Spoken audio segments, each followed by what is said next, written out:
el estrangulador de la zona sur. Este capítulo trata de los crímenes de Timothy Spencer, quien fue conocido como el estrangulador de la zona sur Southside Strangler, en referencia a la zona de la ciudad de Richmond del estado de Virginia, Estados Unidos, donde cometió sus últimos crímenes. Sin embargo, la historia comienza en Arlington, un municipio un poco mayor del mismo estado de Virginia, distante unos 200 kilómetros de Richmond. El héroe de la historia es el inspector de homicidios Joe Orgas, y ese papel se debe a que, gracias a su tenacidad, logró capturar a Spencer. Sin embargo, la importancia de su actuación va más allá de este hecho, con ser naturalmente, muy importante. Su contribución fue aún mayor porque para probar su implicación en los crímenes utilizó, por vez primera en la historia de la ciencia forense de Estados Unidos, la prueba de ADN. Hay otros protagonistas muy relevantes, como el Departamento de Ciencias de la Conducta del FBI de Quantico, Virginia, encargado de elaborar los perfiles criminológicos de los asesinos desconocidos, el cual ayudó de modo notable a Orgas. Pero tampoco debemos olvidar a otros protagonistas, cuyas habilidades en el ámbito de la criminalística fueron también sustanciales para el esclarecimiento del caso. Por todo ello, los crímenes de Spencer merecen un lugar destacado en la historia moderna de la ciencia forense, y así se le reconoce en este libro. Hay policías obstinados.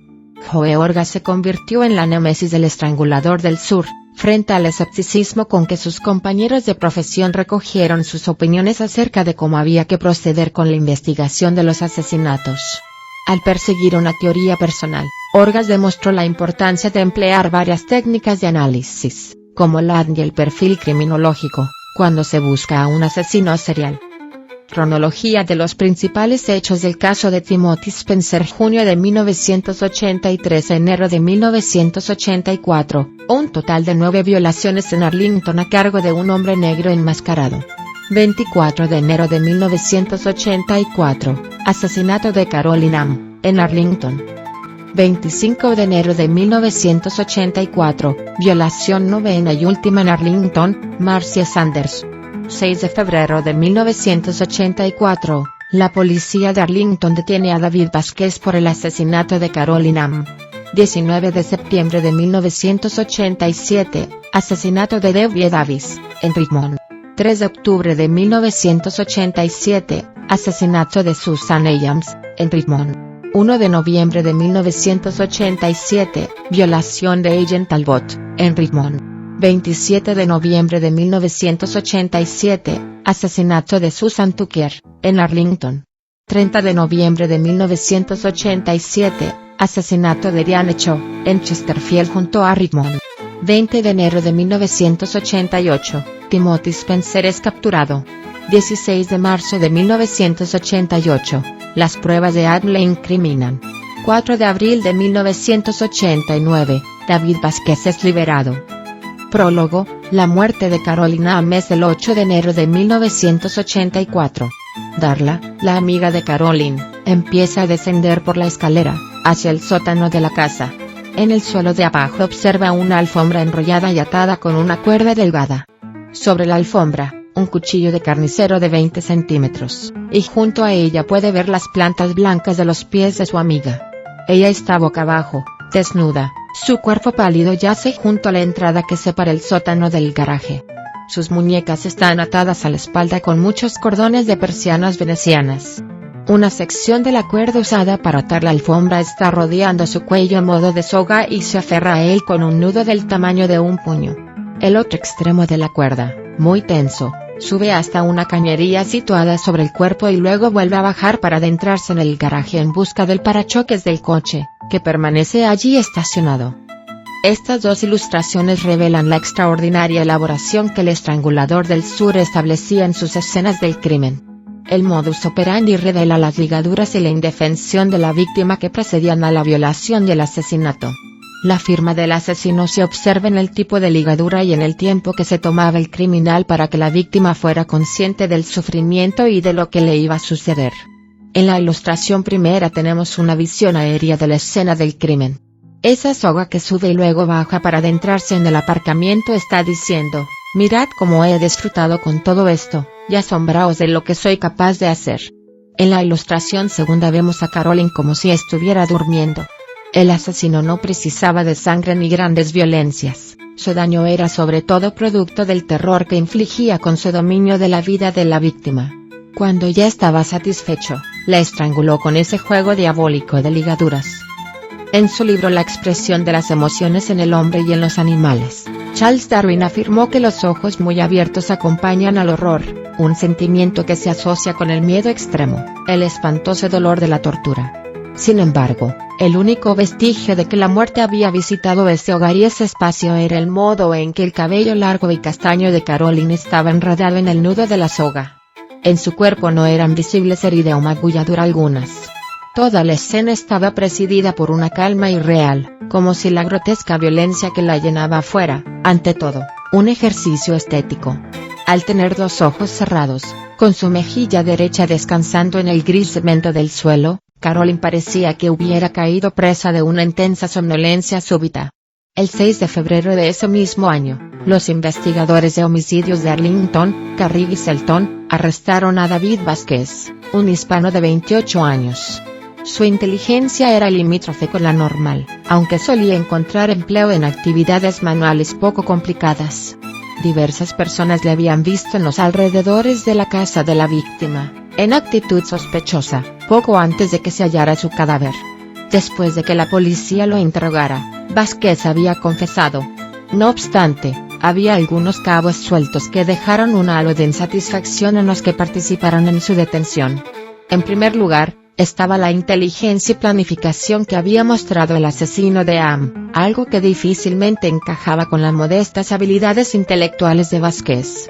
La conclusión más obvia es que este debió de contar con un cómplice para perpetrar el crimen, pero nunca admitió nada al respecto.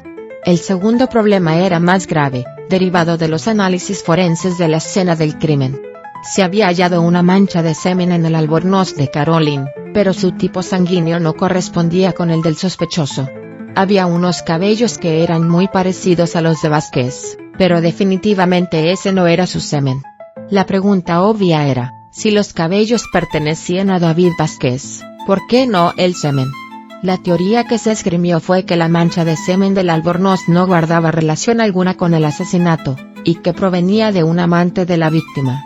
Finalmente, el propio equilibrio emocional y salud mental de Vázquez estaban en discusión, ya que la confesión y otras revelaciones que lo implicaban se produjeron después de que él adoptara un estado como de trance, y hablara como si estuviera contando un sueño que hubiera tenido. En un esfuerzo por demostrar la inocencia de Vázquez, su abogado le hizo que pasara por la prueba del suero de la verdad pentotal sódico. El médico que realizó este examen preguntó al sospechoso diferentes cuestiones relativas al asesinato de Carolyn Am, y fue concluyente. La noche en que ella murió, Vázquez había estado en casa de la víctima, no era un sueño que había tenido. En lo fundamental Vázquez dio la misma información que había proporcionado a los policías Carrigue y Selton un año antes. Así las cosas, el abogado de Vázquez no tuvo más remedio que llegar a un acuerdo con el fiscal. Se negoció que el acusado recibiría una condena de 35 años de cárcel, con la posibilidad de ser puesto en libertad condicional a partir de los 7 años de reclusión. Acto I. Entra Joe Orgas en escena. El 1 de diciembre de 1987 el inspector de policía de Arlington Joe Orgas recibe una llamada anunciando que se ha encontrado el cuerpo de una mujer asesinada.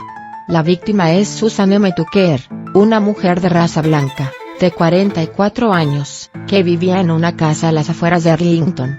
La médico forense, una veterana con más de 3.000 autopsias a sus espaldas, pronto repara en dos aspectos cruciales. La piel de la víctima ha empezado a separarse del cuerpo y, por otra parte, este se ha hinchado debido a la formación de los gases internos que surgen con la descomposición del cadáver. Ello le permite datar el momento de la muerte en un periodo comprendido entre los 3 y 5 días anteriores. También determina que Susan Tucker ha sido estrangulada mediante ligadura, en concreto una cuerda de nylon. Los detectives o investigadores policiales no precisan ser expertos en la ciencia forense, para eso están los científicos, para detallar cuando sea necesario qué es lo que causó un resultado concreto y el modo en que tal acción se produjo. En la presentación pormenorizada que vamos a hacer de este apasionante y terrible caso, es obvio que Joe Orgaz, el inspector encargado de la investigación, entendía bien esta división del trabajo. De ahí que comentara que él no tenía por qué saber los nombres de los huesos o de los músculos que, por ejemplo, habían sido perforados por una bala. Todo lo que tengo que saber es que esa persona en concreto está muerta. Y que esto o aquello causó esa muerte, había dicho. Sin embargo, tal y como veremos en las páginas siguientes, este asesinato que iba a cambiar la investigación criminal de Estados Unidos y, por extensión, del mundo tendría como consecuencia que Orgaz adquiriera un interés muy superior de cómo funcionan determinados procedimientos de identificación forense. Joe trataba de recordar lo que sabía acerca del asesinato de Am, 4 años atrás, que él no investigó. Era obvio que la muerte de Tucker tenía elementos muy parecidos en su modus operandi a los de Am, pero lo cierto es que el asesino confesó, y estaba cumpliendo condena.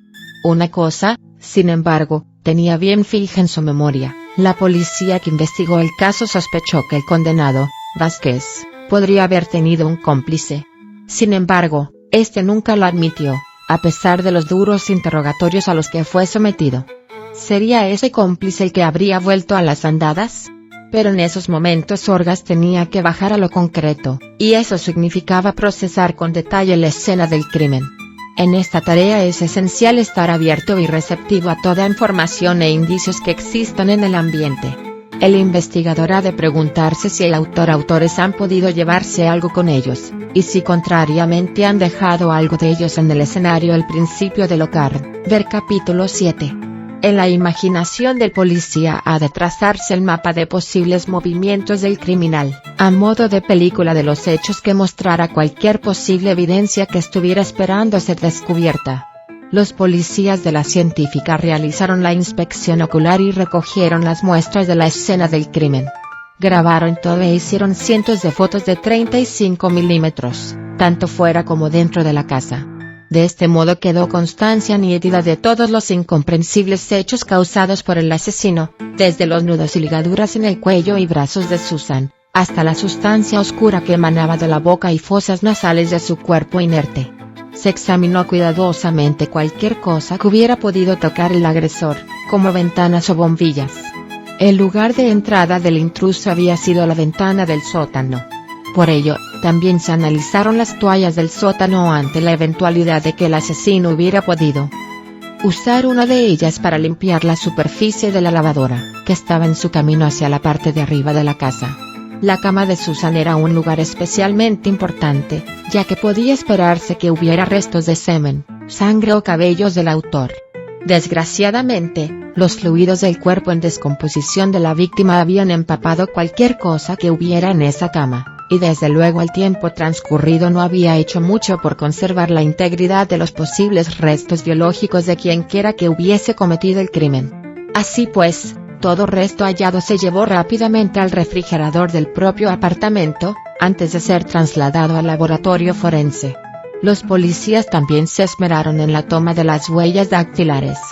En ocasiones está de suerte, y algunas huellas aparecen visibles ante la mera vista del criminalista. Tal es el caso cuando las manos del sujeto tienen manchas de sangre o de maquillaje o lápiz labial, o bien cuando, a pesar de tener las manos limpias, se toca un objeto que contiene polvo o algún tipo de grasa. La tecnología del espolvoreo para detectar las huellas dactilares es ciertamente simple, y se puede llevar a cabo de dos formas.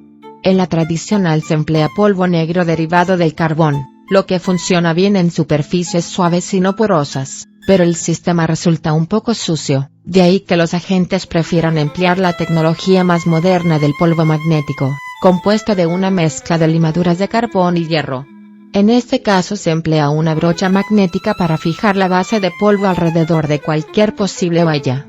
Los investigadores, en su búsqueda exhaustiva de cualquier huella, incluso llegaron a pintar la casa con una solución de nimidrina, un disolvente que trabaja como el revelado de una película.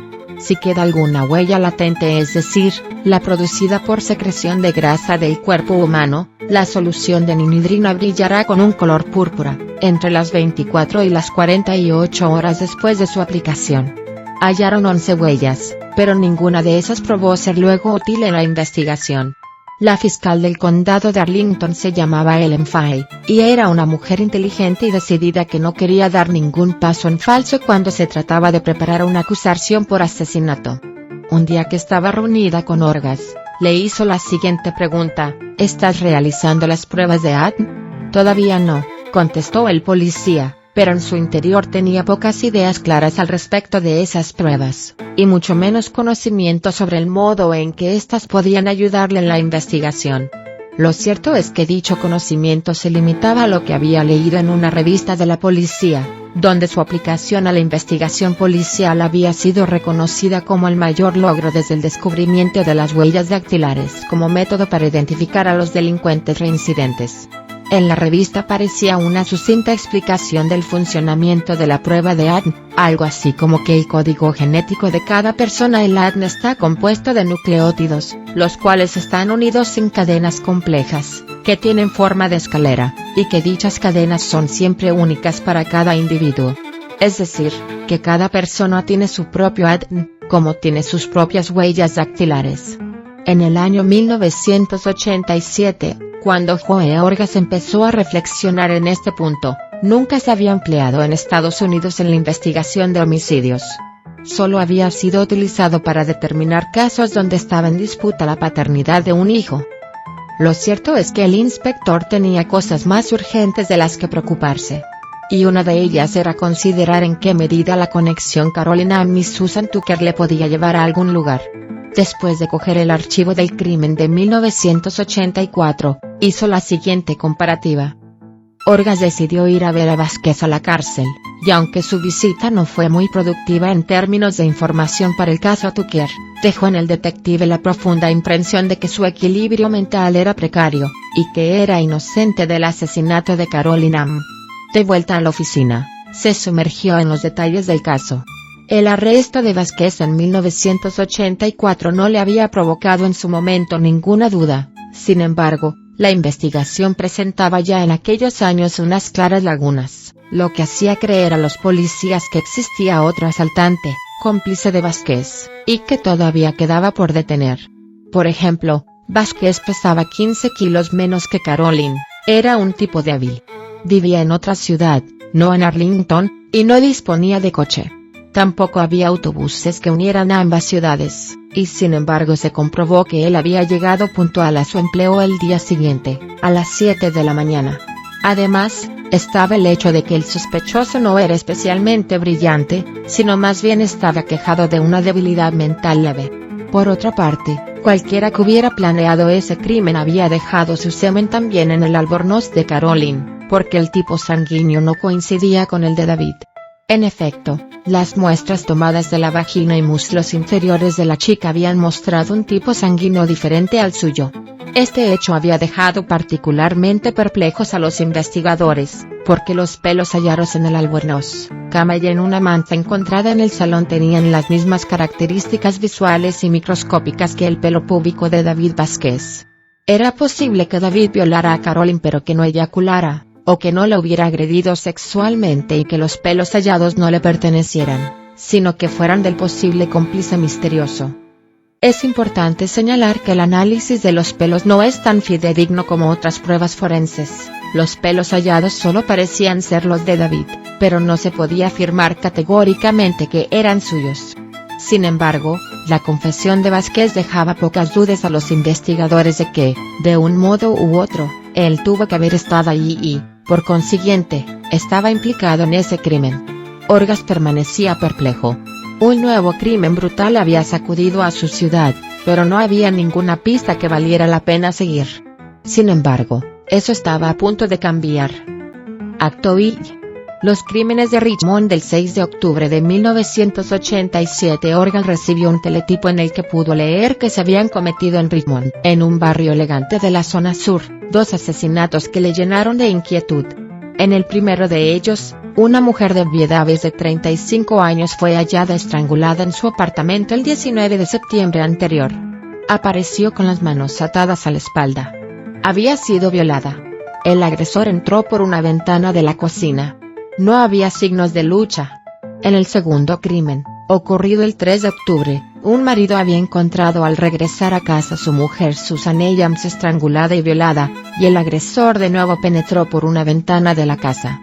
El teletipo pedía que todo departamento de policía que tuviera algún caso familiar se pusiera en contacto con el investigador Glenn Williams.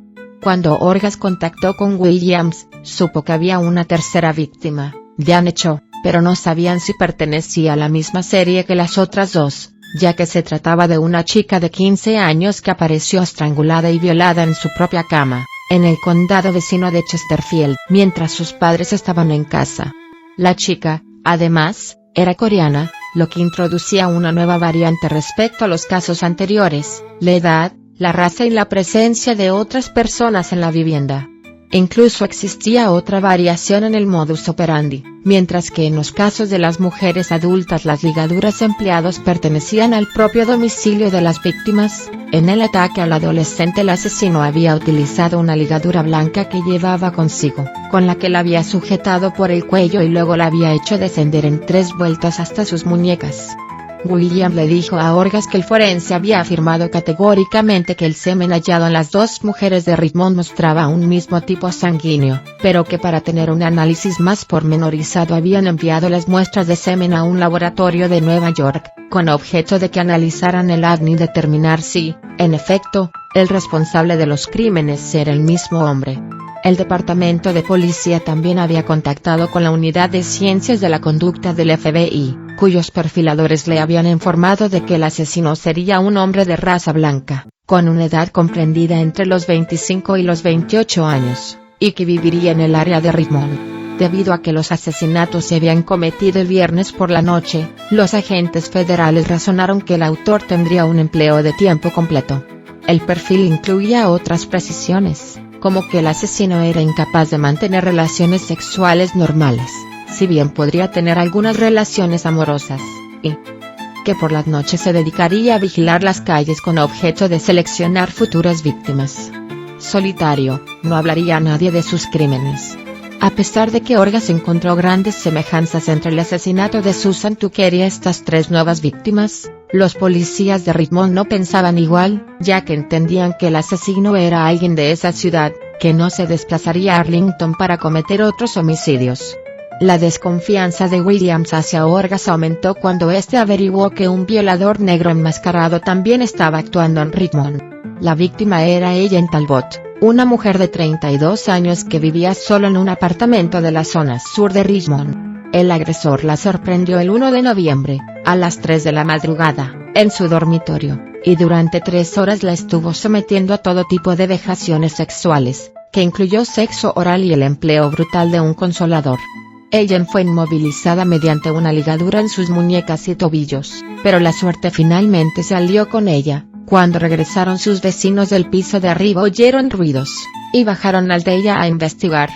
En ese momento el violador escapó por la ventana de la cocina, el mismo lugar por donde había entrado. Rápidamente Orgaz recordó que en 1984, cuando Carolyn Ann fue asesinada en Arlington, también había sucedido una serie de violaciones a cargo de un agresor negro enmascarado. Como quiera que Orgaz pensaba que David Vázquez era un falso culpable, en su mente se estaba forjando la creencia de que el hombre que había cometido esas violaciones era el mismo que había matado a Amy Tucker. ¿Y si ahora en Richmond había un asesino y alguien negro que violaba? Orgaz no pudo menos que pensar que había un único culpable responsable de todos esos casos. Pero para Williams no había dudas de que estaban buscando a un hombre blanco, tal y como el perfil del FBI había señalado. ¿Por qué un hombre blanco? Las estadísticas lo indican, los asesinatos seriales no suelen ser interraciales, y las víctimas de Richmond así como las anteriores de Arlington en todos los casos eran blancas. Además, Ellen Talbot no había muerto, y su experiencia con las 2 mujeres asesinadas le indicaba que el autor no dejaba a las mujeres vivas. Otra inconsistencia era que el agresor no había puesto una soga con un nudo en el cuello de la víctima, lo que indudablemente constituía un elemento muy significativo de su modus operandi, que no estaba presente. Así pues, Orgaz no consiguió que los policías de Richmond aceptaran su teoría, ni siquiera el núcleo esencial de ella, a saber, que el asesino de Tucker y las 3 mujeres de Richmond era el mismo. En verdad la posición de Orgaz era difícil, porque ni siquiera su propio departamento estaba de acuerdo en que Vázquez era un falso culpable, ni tampoco veía claro que el violador negro enmascarado que había actuado desde 1983 hasta el invierno de 1984, aproximadamente hasta la época en que Carolina había sido asesinada, tuviera algo que ver con esos asesinatos. Orga sabía que si quería convencer a sus remisos y despreciativos colegas de Richmond necesitaba una prueba sólida que vinculara al asesino de Tucker con esas tres mujeres. Para él estaba claro que este homicida era una amenaza formidable, y cuando tuvo ante sí el informe completo de la muerte de la primera víctima de Richmond, Debbie Davis, comprendió hasta qué punto le iba a obsesionar conjurar esa amenaza. Debbie Davis compaginaba dos empleos, contable en una revista local y vendedora en una librería, estaba en los 30 y algo, divorciada, y vivía en una casa agradable en una zona bonita del sur de la ciudad. El asesino había entrado por la ventana de la cocina, que da al fregadero. No había robado nada, no había signos de lucha. En el dormitorio, Davis apareció encima de la cama, vestida solo con un par de vaqueros cortos. No había heridas en su cuerpo, solo ligeras abrasiones en su nariz y labio inferior. Sin embargo, era la forma en que murió lo que horrorizaba. Un calcetín largo, de lana azul, estaba atado a su cuello de un modo brutal, extremadamente apretado, ya que el asesino había empleado un accesorio de aspiradora para realizar un torniquete con el calcetín. La ligadura mortal se cerraba detrás del cuello con un nudo. La fuerza de la ligadura era tal que el forense no la pudo deshacer con las manos, y hubo de cortarla. La muñeca de la mano derecha de la víctima, a la altura de la cadera, estaba atada con un cordón negro de zapato. El otro extremo del cordón se elevaba por su hombro izquierdo y terminaba atando la muñeca izquierda, que descansaba junto a la zona lumbar de la espalda. El lazo era tan fuerte que el más ligero movimiento de una mano habría supuesto una presión inmediata sobre la otra. Sin embargo, Joe Orgas aún tuvo que leer lo más terrible. El informe de la autopsia señalaba que Davis había sido cruelmente torturada. El examen de la parte inferior de los párpados había revelado la presencia de petequias, es decir, pequeñas hemorragias que resultan de la rotura de los capilares. Los capilares se rompen porque se ejerce una gran presión sobre la corriente sanguínea, impidiendo en este caso el paso de la sangre hacia el cuello. Lo que eso significaba en este homicidio era que el asesino había estado, de modo intermitente, durante aproximadamente 45 minutos, apretando y aflojando el torniquete, para prolongar la agonía de la víctima. Dicho de otro modo, ese hombre sin alma había estado sintiendo y disfrutando de modo muy íntimo su muerte. También había sido violada anal y vaginalmente. No había heridas defensivas. Debbie Davis no pudo o no quiso, intuyendo que sería inútil o quizás contraproducente pelear por su vida. En la escena del crimen no había huella alguna, pero sí 4 muestras de semen puro, lo que significaba que no provenía de la emisión poscoital, sino probablemente de una masturbación. Además de pelos de la víctima, la inspección reveló la presencia de un pelo humano rizado muy negro, y un pelo facial perteneciente a una persona de raza blanca. La muerte de la segunda víctima de Richmond, Susan Abrams, había sido igualmente estremecedora. Su cuerpo yacía de lado, en el suelo del ropero de su dormitorio, su cabeza estaba junto a una maleta y la pared. Solo una pequeña falda ajustada, que dejaba ver sus bragas de seda, impedían que estuviera completamente desnuda. Abrams era médico residente, tenía 32 años y una figura redonda, con un cabello largo castaño que caía sobre sus hombros. Su cara mostraba el signo de una muerte sin esperanza, y un sorbo de sangre se había coagulado junto a su nariz y labio superior. Había sido estrangulado con un cinturón de cuero, en un abrazo mortal que se cerraba con un nudo. Otro cinturón estaba anudando ambos tobillos. Un cable de electricidad había sido empleado por el asesino para unir ambas muñecas en la espalda de la víctima. Como ocurriera en el caso de Davis, no había signos de lucha, ni huellas dactilares. El agresor había penetrado en la casa de Susan Abrams por la ventana del dormitorio, ayudándose como punto de apoyo del aparato de aire acondicionado que estaba en el balcón exterior. Debió de emplear una escalera para acceder ahí. El cristal de la ventana había sido cortado limpiamente. Ray Williams, investigador junto a Glenn Williams de la policía de Richmond, declaró a propósito de este asesinato: nunca había estado tras un asesino como este. Era como un fantasma. Se deslizó dentro, consiguió lo que quería y se desvaneció. Era como perseguir a una sombra. Nadie vio nada, nadie oyó nada. En cierto sentido le admiraba, porque era endiabladamente bueno, pero me asustaba pensar en el peligro que suponía para la gente. Resultaba evidente que este crimen estaba relacionado con el de Davis.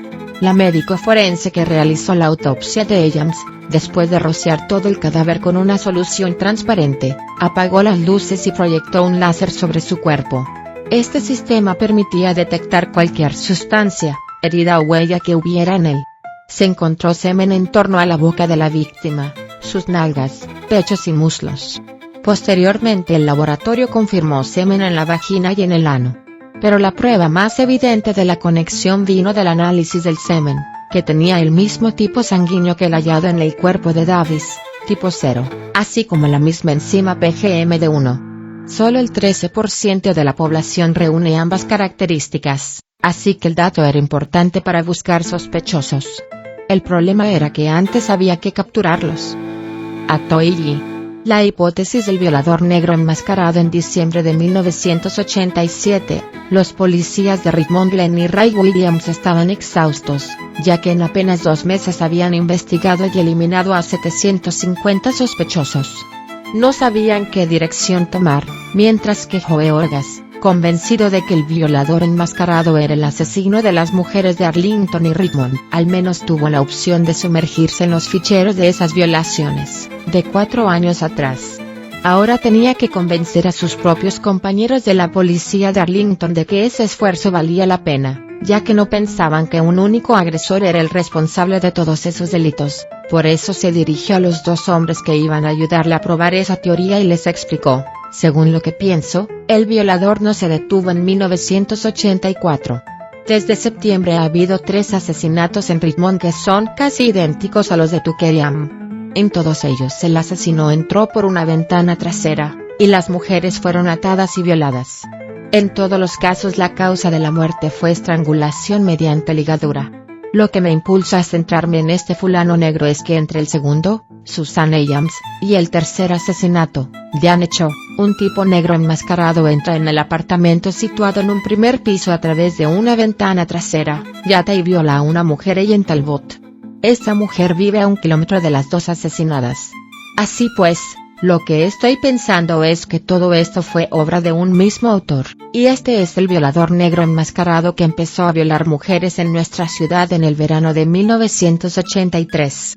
Para Orgas era evidente, el violador de Arlington había atacado 9 veces, comenzando en junio de 1983 y finalizando en enero de 1984. Nunca se pudo averiguar quién fue.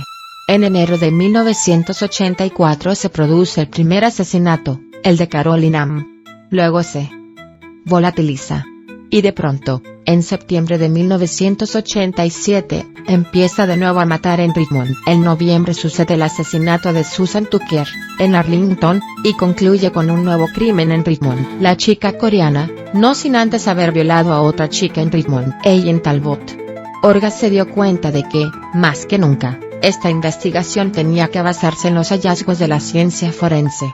El asesino era un tipo muy listo, y con casi toda seguridad alguien extraño para las víctimas, así que las pesquisas convencionales consistentes en escrutar las relaciones cercanas de las mujeres atacadas no iban a ser de mucha utilidad.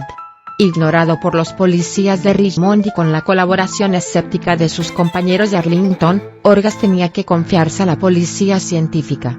Deanne Dabbs, del Laboratorio Forense de Virginia, fue la primera de las analistas que colaboró en la detención del asesino, en su calidad de encargada de examinar las muestras halladas en el caso de Susan Tucker.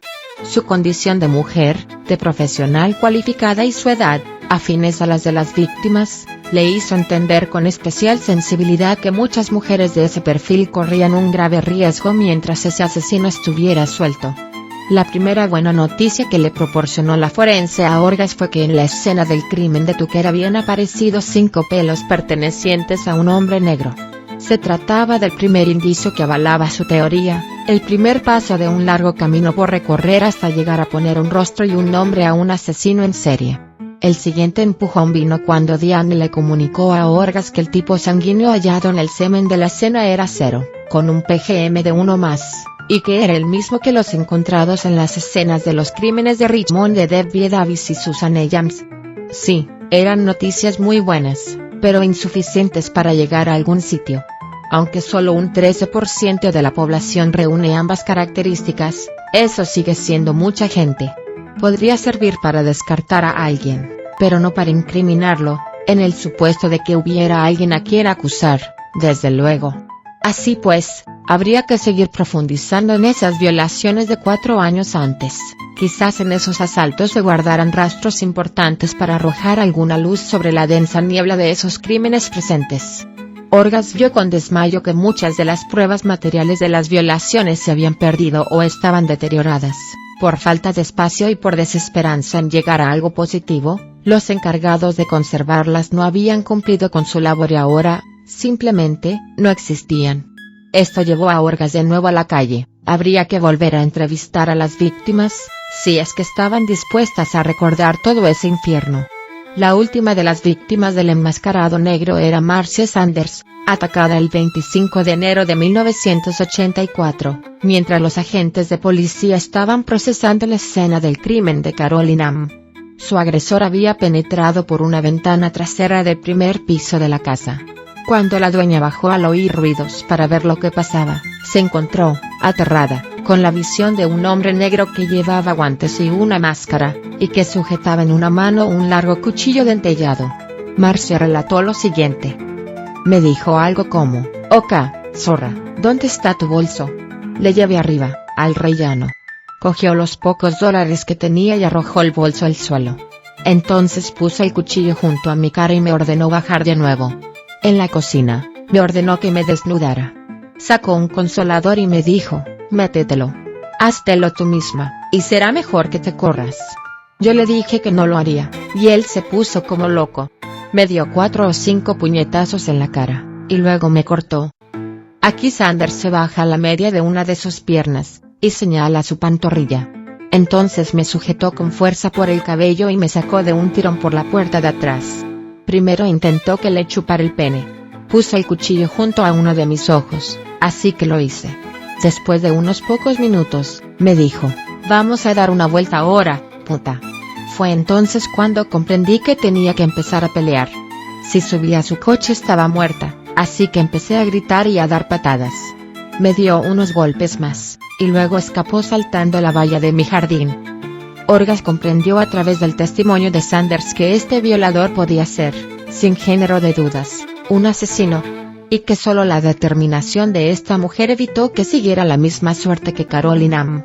Por desgracia para él, sus compañeros de la policía que le ayudaban en el caso no creían lo mismo.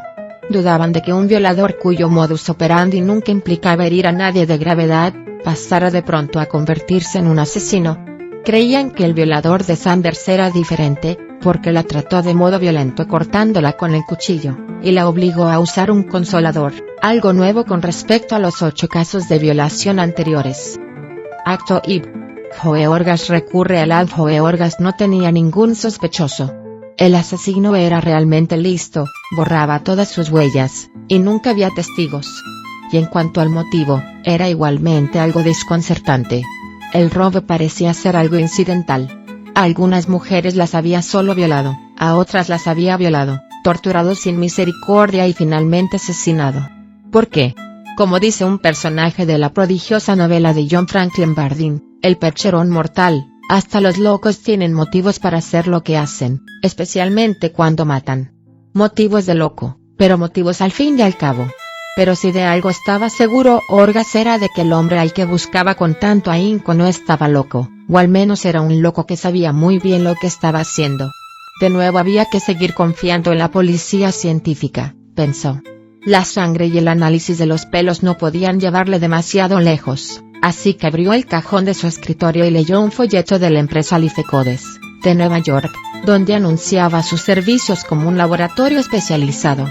La policía de Richmond había enviado allí sus muestras de los asesinatos para determinar con seguridad si un mismo autor era el responsable de las 3 víctimas. Lifecodes había sido fundada en 1982 y después de abrirse camino mediante análisis de paternidad y en tareas de identificación de cadáveres sin nombre, había iniciado la nueva vía del análisis de identificación en casos criminales. El folleto decía que el test de la huella de ADN usado en Lifecodes está basado en el ADN, que es el material genético que se encuentra virtualmente en toda célula de nuestro cuerpo: sangre, piel, huesos, tejidos, semen. El ADN de cada persona es único salvo en gemelos idénticos. Por consiguiente, la evidencia encontrada en una escena del crimen, tal como manchas de sangre o semen proveniente de un algodón vaginal o de una violación, puede proporcionar un patrón o perfil genético único. Estos resultados ayudan a la policía a hacer una identificación positiva para detener al culpable y para proteger al inocente. Tenemos que remontarnos a aquellos años para entender bien que todo esto le sonara chino a Orgaz en 1987, y a toda la policía en general. Solo hacía un año, 1986, que el ADN se había empleado en un caso criminal, en Inglaterra, cuando Colin Pitfork fue arrestado por haber violado y matado a 2 chicas de 15 años. 4.000 residentes en un pueblo y alrededores habían dado una muestra de sangre y entre ellos estaba el ADN que el asesino había dejado en el cuerpo de las niñas. Pero estaba claro que las autoridades de Arlington no le iban a permitir a Orgaz que examinara el ADN de todos los hombres de la ciudad. Así que se limitó a dejar a Lisa Bennett, analista de Lifecodes, todas las evidencias que pudo encontrar en buen estado de las violaciones de 1983. Así como de los asesinatos de Caroline Ann y Susan Tucker. Orgaz quería saber, finalmente, si su teoría era la correcta. Si la investigación iba a ser tan dura y agotadora como lo estaba siendo hasta ahora, tendría que convencer a sus jefes de que iba por buen camino al buscar desesperadamente a un hombre negro como el asesino en serie. A pesar de lo que dijeran los perfiladores del FBI. Acto V. Joe Orgaz recurre a los perfiladores del FBI. Orgaz sabía que parte del empecinamiento de los policías de Richmond en negarse a considerar la posibilidad de que el asesino fuera un hombre negro provenía del perfil que había realizado el FBI. Quizás era el momento de que él mismo visitara esa unidad especializada, creada pocos años antes para ayudar a la identificación de asesinos y violadores seriales en particular, pero también en casos de pirómanos, secuestradores de niños y terroristas domésticos, gente que envenenaba productos alimenticios o se dedicaba a poner o enviar bombas. Los perfiladores constituían, de este modo, profesionales que se ocupaban de otra disciplina de las ciencias forenses, la realización de perfiles criminológicos, con la peculiaridad de que en vez de analizar rastros de sangre o de semen, tomaban en consideración las decisiones y conductas de los agresores tal y como quedaban plasmadas en su modus operandi y su firma. Joe Orgaz se reunió con los agentes del FBI Hudson Wright y Steve Mardigian, pertenecientes a la Unidad de Ciencias del Comportamiento en Cuántico, Virginia. Cuando analizaron los expedientes del caso de Tucker y de los 3 crímenes de Richmond, estuvieron de acuerdo en que había semejanzas muy relevantes. En particular señalaron que la firma del asesino radica en el uso extraordinario de las ligaduras. Toda esta elaboración en las ataduras y nudos no es algo necesario para cometer los crímenes, el asesino solo tenía que estrangularlas, sin más. Pero obviamente él necesitaba satisfacer una necesidad emocional profunda. Las ligaduras señalan que tiene una gran necesidad de control en los encuentros sexuales. Dispuso las ataduras de forma que podía oprimir y soltar a sus víctimas, así que estamos hablando de un sádico.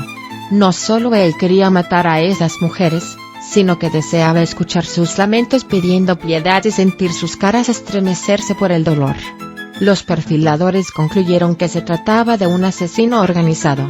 Estos sujetos planifican todos los aspectos del asesinato, desde la selección de las víctimas hasta la misma realización del homicidio, que se lleva a cabo con gran control. Las víctimas no fueron elegidas por puro azar o oportunidad, sino que fueron previamente acechadas durante varios días. Al limitar sus objetivos a mujeres que vivían solas, disminuía de modo considerable su riesgo de ser detectado. Bien, Orgaz estaba aprendiendo, pero a él le interesaba ir un paso más allá. ¿Qué tipo de antecedentes tendría un sujeto así?, preguntó de modo que pareciera casual. Los agentes respondieron que alguien así no sale de la nada, sino que probablemente sería responsable de agresiones sexuales y violaciones, varias de las cuales probablemente no habrían sido detectadas. Orgas contuvo la respiración, y con aire inocente dijo, «Eso es realmente interesante. Hace algunos años tuvimos en Arlington un violador muy activo que no pudimos capturar y sacando los archivos de las violaciones que llevaba preparados», continuó. «Al menos tenemos 9 violaciones confirmadas desde el verano de 1983 hasta el invierno de 1984. Y casi al mismo tiempo que se cometió la última violación, se produjo el asesinato de Carolyn Ann Morgas. No había introducido todavía ese primer crimen. Lo mencionaba ahora para hacer más evidente la conexión entre las violaciones y el asesinato de Tucker y los de Richmond. Carolyn fue violada y estrangulada en su propia casa. Estrangulado con una ligadura con nudo. Y vivía solo a 4 manzanas del domicilio de Susan Tucker. Los perfiladores, al principio asombrados, no pudieron sino estar finalmente de acuerdo con Orgas. El violador bien podía ser el asesino en serie que buscaban, y entonces el asesino en serie de mujeres blancas sería un hombre negro. Orgas y los perfiladores sabían que estaba el problema de que el perfil que el FBI había enviado a la policía de Richmond establecía que el asesino era un hombre blanco. Frente a todas esas pruebas, los agentes le dijeron a Orgas que ese rasgo lo incluyeron porque así lo indican las estadísticas, pero que de ningún modo habían manifestado que debían excluir cualquier otra posibilidad. Esas violaciones, especialmente la última, la de Marcia Sanders, constituían un borrador o un anteproyecto para comprender los homicidios posteriores. En casi todas las violaciones el agresor entró por una ventana o puerta trasera. Ya había ese esfuerzo por evitar dejar huellas dactilares, ya acostumbraba a llevarse el dinero de los bolsos y luego arrojarlos por la casa. Pero, ¿por qué empezó a matar? Ray y Mardigian explicaron a Orgas que la clave estaba en el control. Llegó un momento en que el apetito por el control y el poder no se saciaba con la humillación y la violación. El violador se convirtió en un asesino sádico, porque en estos actos de administrar la forma y el tiempo de morir obtenía el control absoluto y definitivo. Esa necesidad de control se hacía patente en el lenguaje empleado desde las primeras violaciones. Ver cuadro 1. La tortura, la violación y el asesinato constituían la tríada final en que se materializaba esa necesidad. Cuadro 1. La psicolingüística forense. La unidad de ciencias del comportamiento del FBI empezó a usar el estudio del lenguaje oral y escrito para analizar casos de secuestradores de personas y de aviones, terroristas domésticos y violadores, entre otros, y poder así comprender mejor su personalidad e intenciones. No se trata del análisis de la personalidad mediante la forma de escribir grafología, sino que se analiza el modo en que el sujeto selecciona las palabras y las dice o escribe, así como la estructura de las frases. De esta forma, por ejemplo, los perfiladores observaron la necesidad de control en el violador en las frases amenazantes que decían las víctimas, en particular en aquellas del estilo de, «Si no te corres te voy a matar, segunda víctima», o «Será mejor que tengas un orgasmo o te mataré, cuarta víctima». Mediante el control el violador busca afirmar su masculinidad. Las mujeres son violadas, pero al mismo tiempo ellas en su creencia distorsionada no pueden menos que disfrutar del sexo que él les ofrece. Joe Orgas estaba exultante. Su teoría había sido validada por el FBI. Sin embargo, todavía necesitaba un poco más de ayuda. ¿Cómo podría empezar a buscarlo? ¿Dónde diablos está este tipo? Los perfiladores le dijeron que los criminales seriales empiezan a delinquir en una zona que les resulta conocida, porque se sienten más seguros.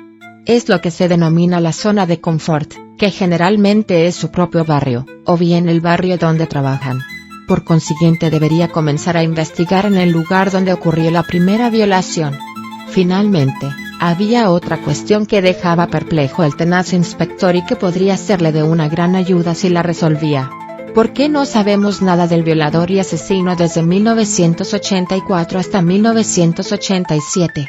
¿Acaso ha dejado de actuar por ese tiempo y ahora ha regresado a su locura homicida? De ningún modo, le contestaron los agentes Mardigian y Ray. Tiene que haber sucedido una de estas dos cosas. La primera es que se haya ido a vivir a otro lugar. Si este fuera el caso, entonces en algún lugar del país debería haberse producido una serie de violaciones y asesinatos. Joe había comprobado esta posibilidad, y no se había producido. La otra opción, siguieron los perfiladores, es que el asesino hubiera sido arrestado poco después del homicidio de Carolyn Hamm, por un delito no sexual, porque, en caso contrario, él hubiera sido un sospechoso de ese crimen. Lo más probable, entonces, es que debido a sus habilidades comprobadas para penetrar en las casas ajenas, hubiera sido detenido y condenado por entrar a robar en un domicilio. Cuando Joe Orgaz salió del despacho de los perfiladores del FBI y se dirigió a su oficina en Arlington, tenía ya una misión, un rumbo al que dirigirse. Ya no estaba inmerso en el desconcierto que había creado el asesino con sus tortuosos nudos de muerte. Debía buscar a alguien que hubiera sido arrestado después del 25 de enero de 1984, fecha de la última violación, la de Marcia Sanders, y liberado poco antes de septiembre de 1987, cuando murió Debbie Davis. Y probablemente la causa del arresto fuera el robo en un domicilio. Acto B. La insistencia de Joe Orgaz obtiene su fruto. Joe Orgaz se pone manos a la obra. Si el homicida actuó en Arlington en 1984 y había regresado al asesinato en Richmond en 1987, entonces debía buscar a alguien que hubiera sido arrestado en la primera ciudad en 1984 y que hubiera sido liberado o estuviera en libertad condicional en 1987 en la segunda ciudad.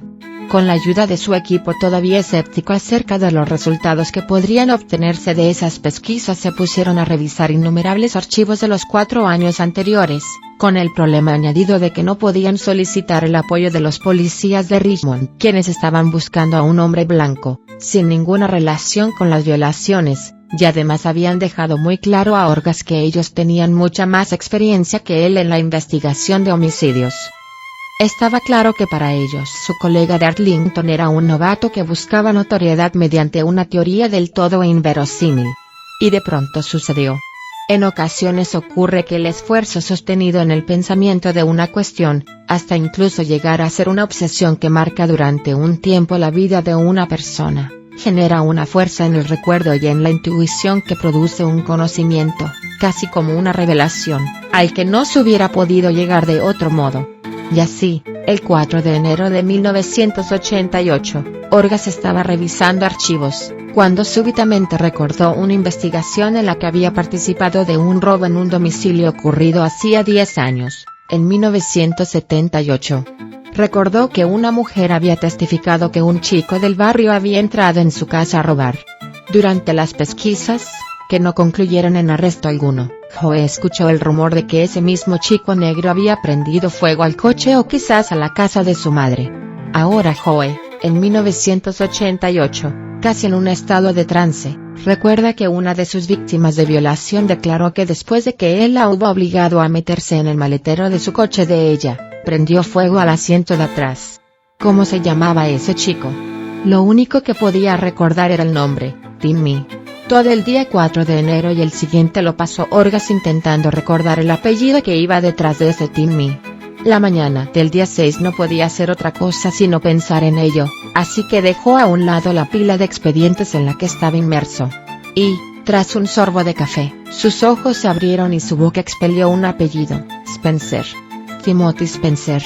Cuando escribió el nombre en el ordenador donde figuraban los datos de todas las personas que tenían permiso de conducir, apareció su dirección actual, que era Richmond. Con esta información ya pudo dirigirse al fichero informático del FBI para comprobar si tenía antecedentes, y sí, los tenía por entrar a robar en los domicilios. ¿Cuál sería su último delito? Los perfiladores de Quantico le habían dicho que debía buscar a alguien que hubiera cometido un delito después de la última violación, ocurrida el 25 de enero de 1984. Y ahí estaba, en la pantalla, la fecha del 29 de enero como el último arresto de Spencer, por otro robo en domicilio.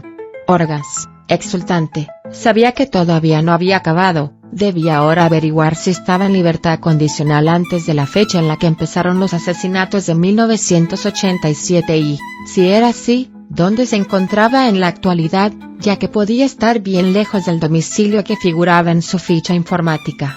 Hasta entonces Joe Orgaz había sido como un corcho a la deriva en el océano del caso. Las corrientes lo habían arrastrado sin que él lograra controlar la situación. Se enfrentaba a ciegas con un depredador casi fantasma. Ahora las cosas habían cambiado. Era su turno. Él era el cazador. Acto B. Captura del estrangulador. La suerte estaba echada. En el departamento de policía que realizó su arresto de 1984, Orgaz pudo averiguar que Spencer había sido liberado el 4 de septiembre de 1987, 2 semanas antes del asesinato de Debbie Davis. A la salida de la cárcel, Spencer había ido a vivir, en calidad de liberado condicional, a una casa de acogida para ex reclusos, en Richmond. Ya no cabía duda, Timothy Spencer tenía que ser el estrangulador.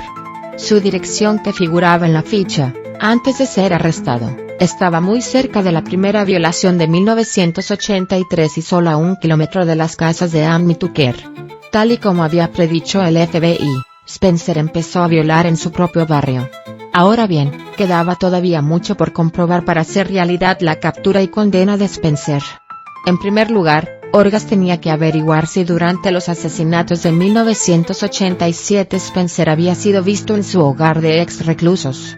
Porque si fuera así, él no podría ser el autor de esos crímenes.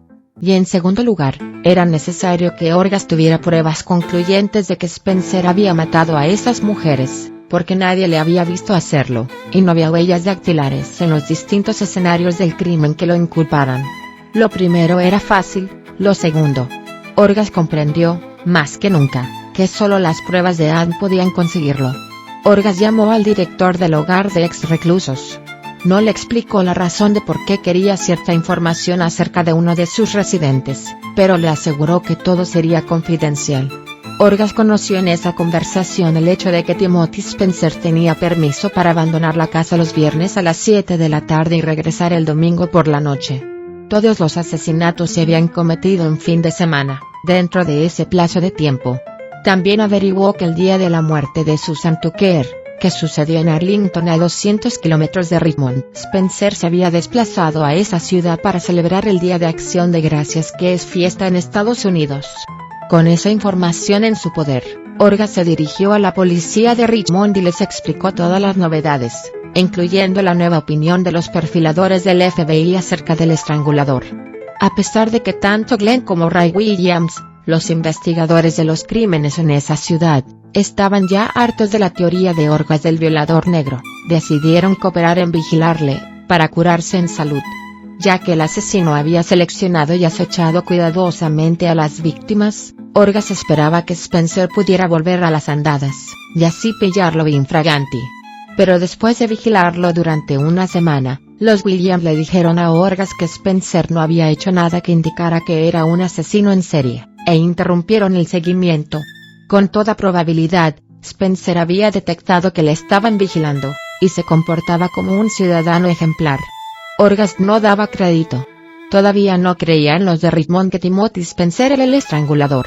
Así las cosas, Orgaz no tuvo más remedio que moverse muy rápido y jugársela, y en una entrevista con Ellen Fay, la fiscal de Arlington, quedó medianamente claro para ambos que debían arrestar a Spencer y, lo más importante, que por encima de todo debían lograr una muestra de su sangre para analizar su ADN y poder así compararlo con los restos de semen encontrados en la escena del asesinato de Susan Tucker. Sin embargo, ¿cómo lograr procesarlo? ¿Qué pruebas hay para arrestarlo?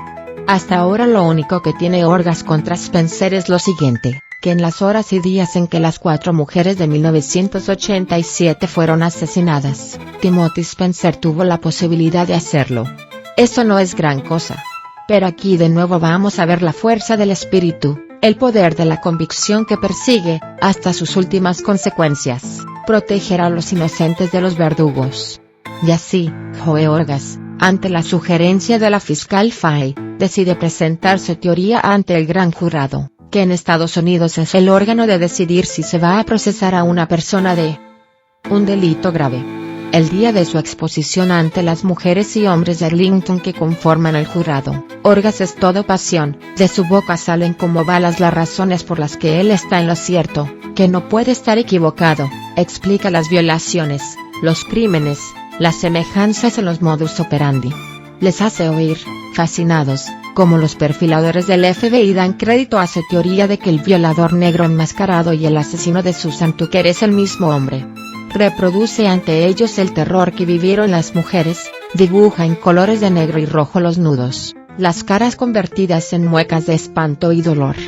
Y al poco tiempo de terminar, mientras Joe Orgas espera exhausto la decisión, recibe el fallo, el gran jurado acusa a Timothy Spencer de asesinar a Susan Tucker. Con la orden de arresto firmada por el juez, Joe Orgas sale disparado hacia Richmond. Los policías reciben esa orden como una bofetada. Ellos se habían negado desde el comienzo a considerar que Spencer era el asesino de las 3 mujeres de su ciudad. Y ahora tenían que ayudar al entrometido policía de Arlington a detenerlo.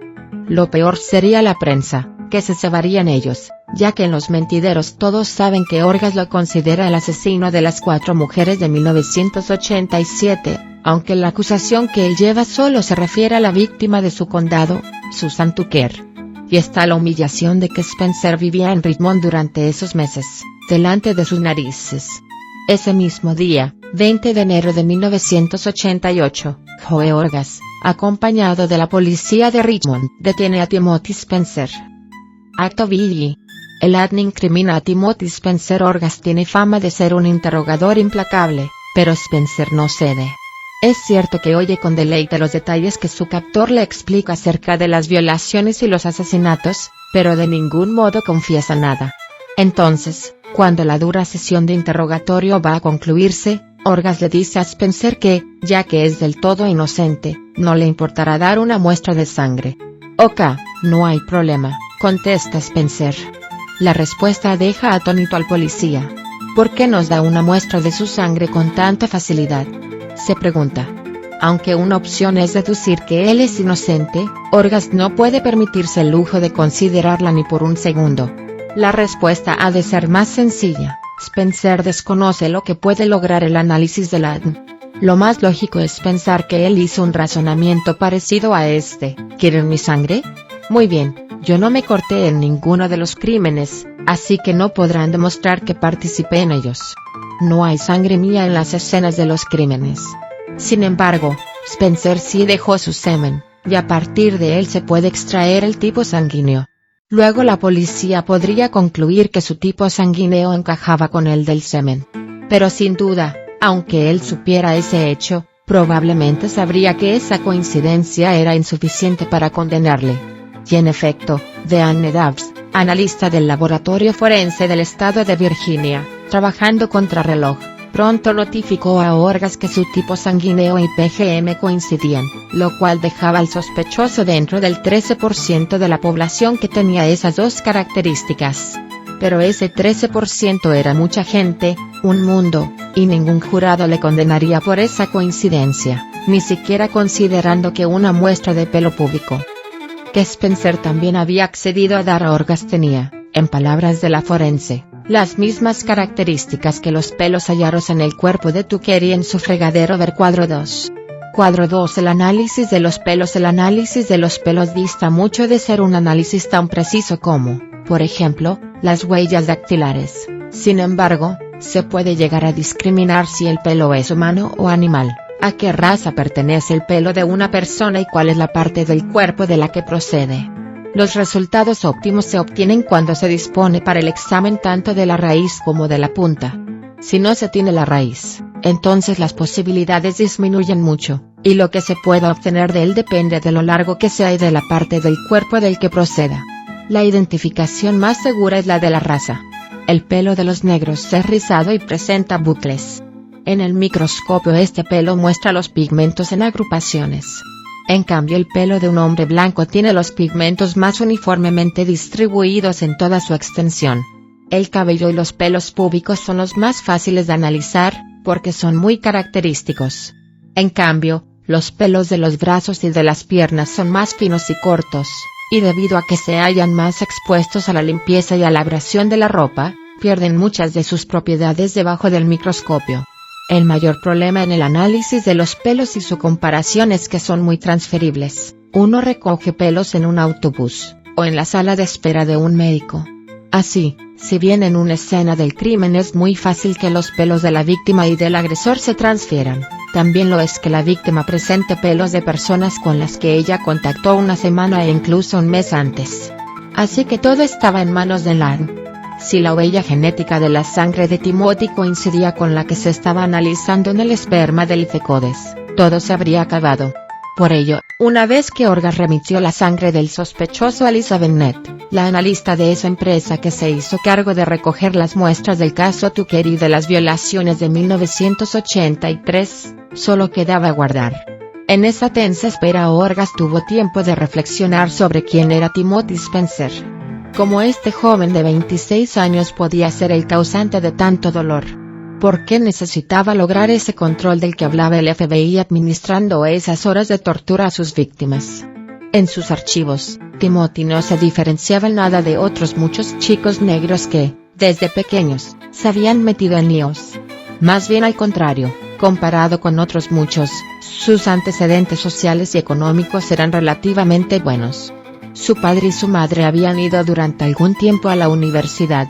Ambos se divorciaron cuando él tenía 7 años, y parece que ya no volvió a ver más a su padre.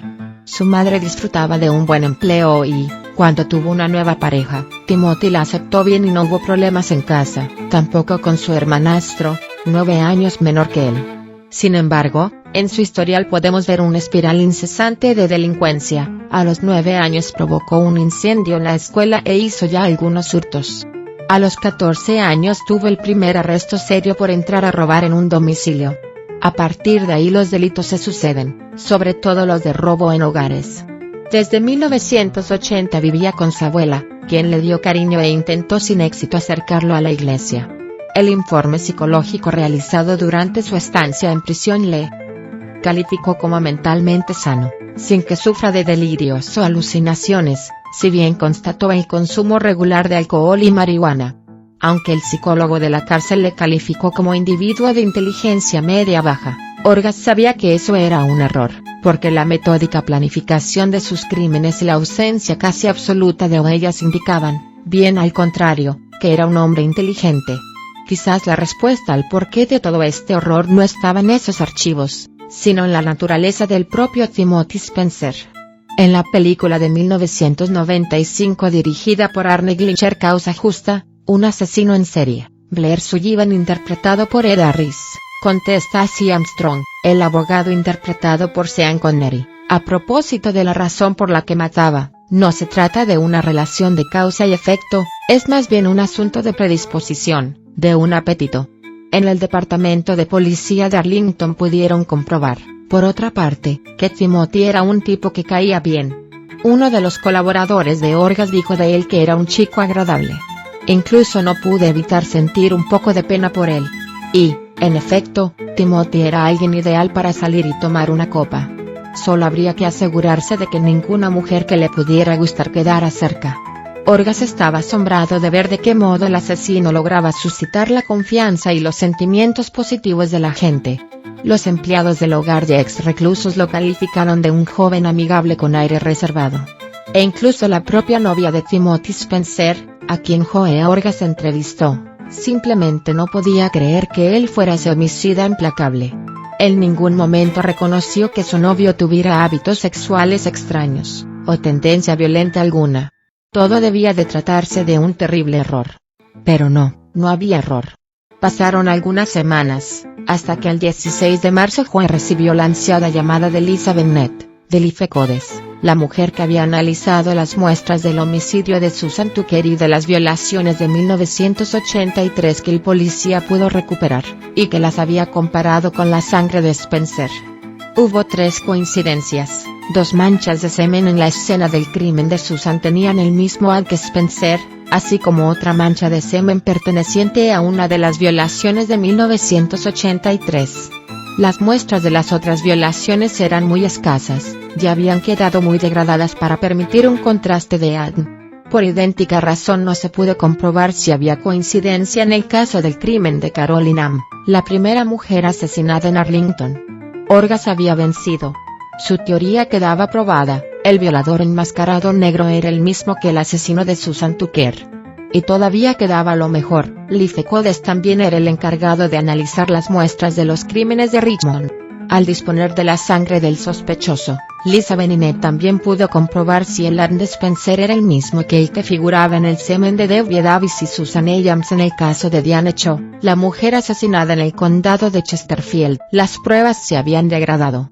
Ante la estupefacción de los policías de Richmond, de nuevo hubo coincidencia: Spencer las había matado. Orgas había vuelto a ganar. El asesino de Arlington era el mismo que el asesino de Richmond. David Vázquez fue liberado en 1989, el Estado le indemnizó por su estancia en la cárcel. Timothy Spencer fue ejecutado en la silla eléctrica en 1994. Nunca reconoció ser culpable de ninguno de los crímenes. Su hermanastro dijo, después de que aquel fuera ejecutado, que el ADN lo había enviado a la muerte. Sin embargo, esto no era del todo cierto.